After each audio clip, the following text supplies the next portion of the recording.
5 Tips for Surviving an Unfair Boss.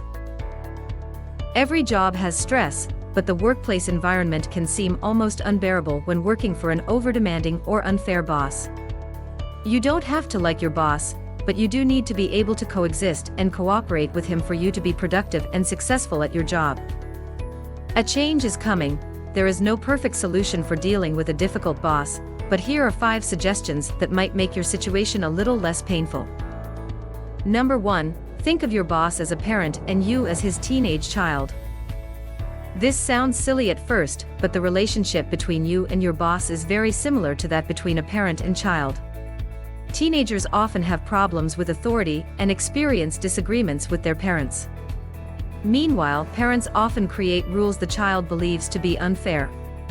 If the situation gets bad enough, as soon as the child is old enough, he finds a way to move out and make it on his own. Parents aren't perfect and neither are bosses, both will make mistakes. Number 2. Do the absolute best job you can. Sometimes the child misbehaves. Make sure you are the type of employee you would want working for you if you were the boss. I know this goes against the notion of revenge and tucking it to an unfair boss whenever possible, but by doing the best job possible, you give the unfair boss less ammunition he can use to make your life miserable.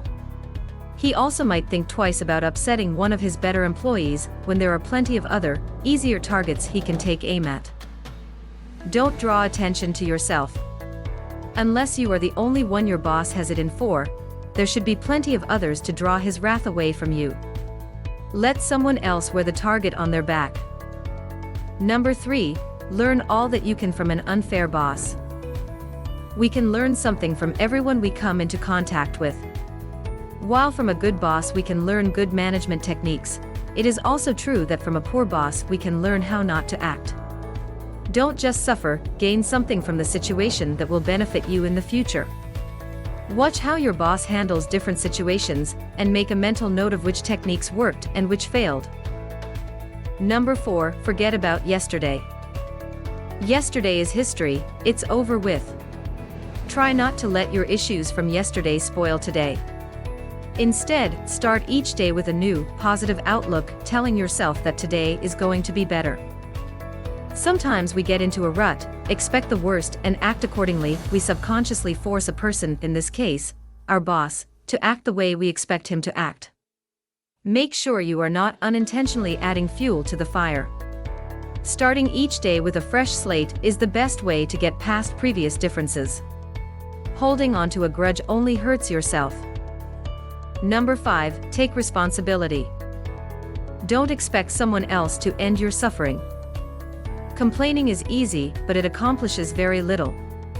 Worrying about a problem won't make it go away, while losing sleep and dwelling on an issue only makes it seem worse.